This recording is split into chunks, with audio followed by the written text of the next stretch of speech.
but the beneficiaries of globalization are diffuse and ungrateful. The victims are concentrated and pissed, okay? And that's what's driving this thing in both parties.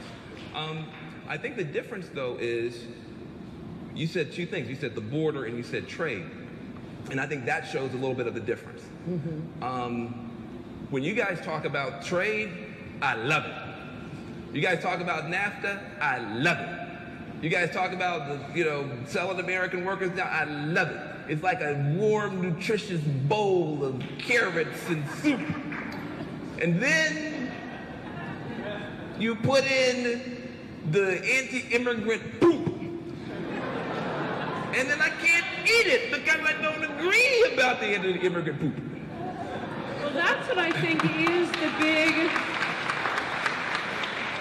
It's been both parties saying that to voters, and I mean, that's what Bernie Sanders used to say. We need to protect American jobs. That's what Jesse Jackson used to stand and protest at the border. Whose jobs are being taken? Cesar Chavez, he was the one who originated the phrase wetbacks to protect the Hispanics who already lived here.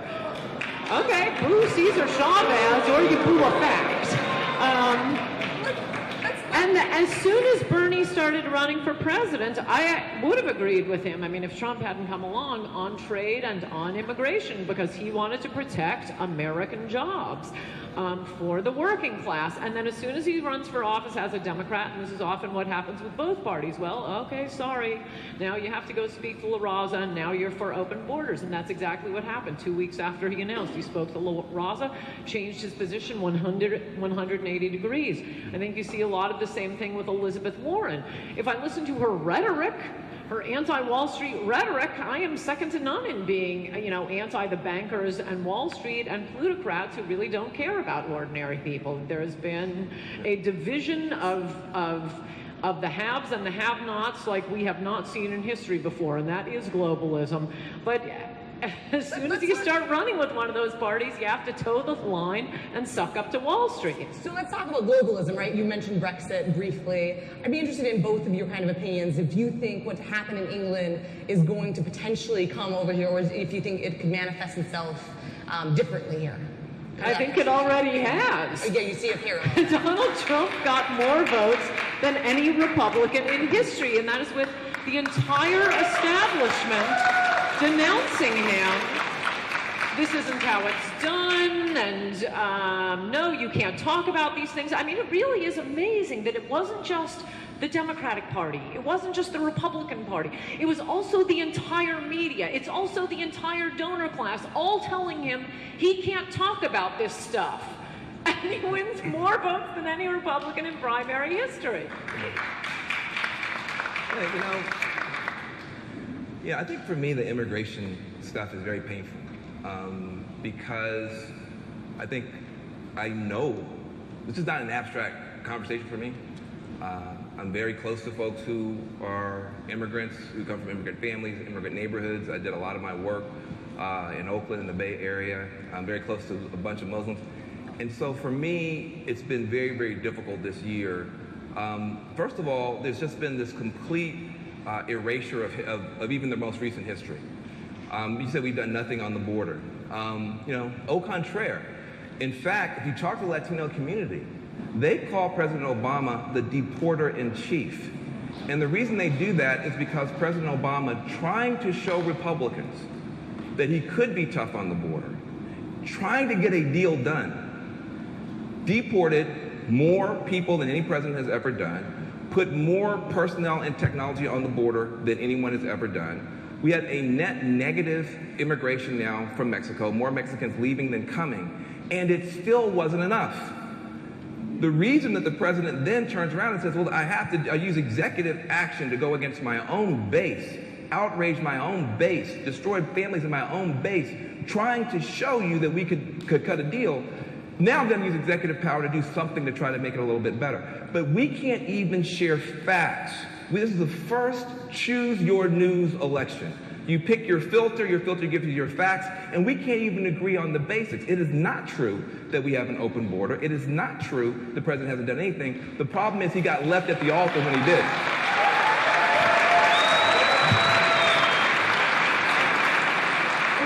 Speaking of this, immigration obviously was big this week with what happened with the Supreme Court. It was a huge blow to Obama's executive action policies, effectively blocking the programs for the rest of his time in office. What is your reaction to that ruling? Were you surprised by it? And what impact do you think it was going to have here in the election? I think it'll probably help Donald Trump. I mean, the Brexit election, it wasn't about the trade deals. They can make the trade deals they want to make. Brexit was about immigration. Trump is about immigration. And it's not about not liking immigrants. Nobody's out immigranting me, especially with the Muslims. The point is, these are people who are already here. It isn't liking Muslims or liking Hispanics. It's, do we take care of the people who already live here? And bringing in more and more immigrants, and no, he is not the deporter-in-chief. I know this is very big at the Huffington Post. What they did is they redefined what counts as a deportation. Up until Obama, a deportation meant you were in the country, they caught you and deported you. Obama started counting, turning them away at the border. Well, okay, this is like changing the grade. A passing grade is now going to be 40 instead of 70. And look at all the kids who have passed. So they changed the definition of deportation. Look, the immigrants who are already here are going to be a big part of the vote for Trump. They're the ones whose wages are being driven down. It's not you. It's not me. It's probably not a lot of people in this audience. No, to the contrary, you're very happy because you get such cheap maids. And they're so docile.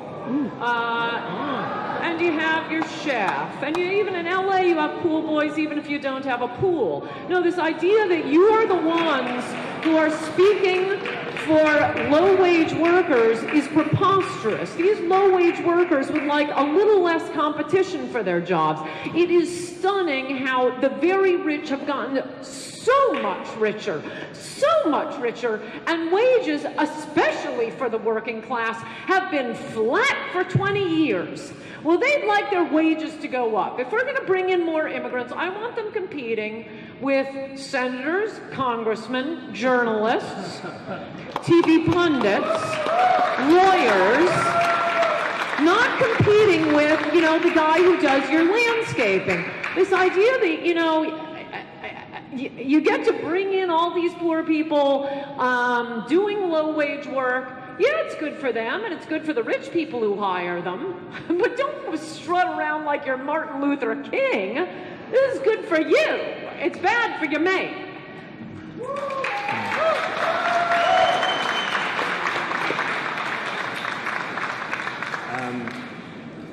So just facts. I'll just try to hang out with the facts.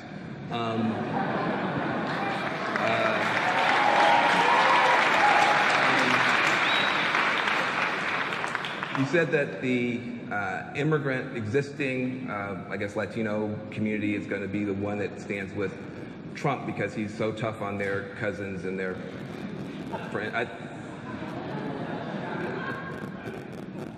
This particular, if that were true, I would be very, very worried because I would feel that maybe somehow I was overreacting to what strikes me as racial hostility to this particular immigrant group. But here's reality. Something very interesting is happening with the Latino community.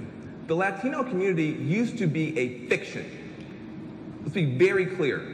If you look at the polls in, say, 1989, 1990, 91, you ask people that we now call Latinos, do you think of yourself as a Latino, and do you think you have anything in common with other people who are quote-unquote Latino? Only 20% of people said yes. Why? They said, I'm not a Latino. I'm a Mexican, I'm a Puerto Rican, I'm a Dominican, I'm a Guatemalan, what is this Latino? No, I have nothing in common with those people at all. That's how they felt. What has happened is that people who I think speak in a way that is so loose, I'm just being as kind as I can be, that's so loose, it sounds like they're saying, I'm not saying they're saying this, But when you talk about people that you don't talk to, let's say that again. When you talk about communities you don't talk to, then you wind up making mistakes. And one mistake that gets made by the Republicans, which I appreciate them for doing, I hope they keep doing it, is that they sound like they're saying something like this. All Latinos are Mexicans. All Mexicans are immigrants.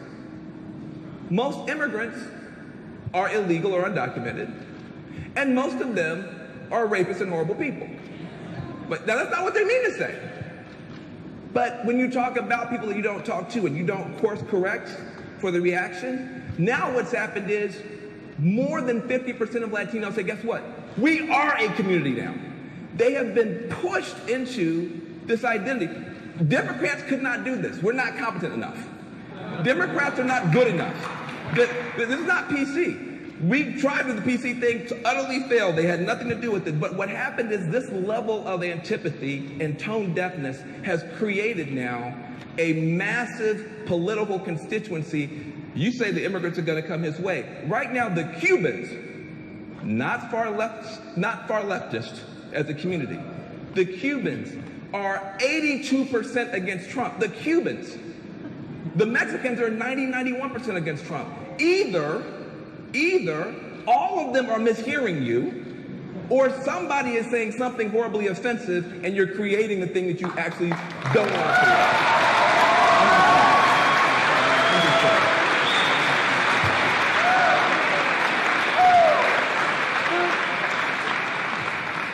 First of all, you claim that I'm not talking to these people who go around calling themselves Hispanics. No, I think that's mostly social justice warriors. I do talk to Cubans, Colombians, Dominicans, and Puerto Ricans. And the idea that they do not see themselves as Cubans, Dominicans, Puerto Ricans, Mexicans, and so on is absurd. My argument is not that suddenly all of these groups are going to vote for Donald Trump. It's that you are not helping them. You claim you're speaking for them, but in fact, you're speaking for yourself as the overlord of the more and more cheap labor coming in. The vote isn't going to go, I think Donald Trump will get the same percentage of the Hispanic vote that, oh, that's right, every Republican always gets. It's 30%. It doesn't matter if you're George Bush, John McCain, Mitt Romney, Jan Brewer, it's about 30%. Now you'll have all of the people who don't think of themselves as Colombians, Mexicans, Cubans, but Hispanics, La Raza founded by white people, by the way, with money from the Ford Foundation. They'll be ginning up the social justice warriors, so you may not get more of the Hispanic vote. I think Donald Trump absolutely gets more of the African American vote. We will make America great again.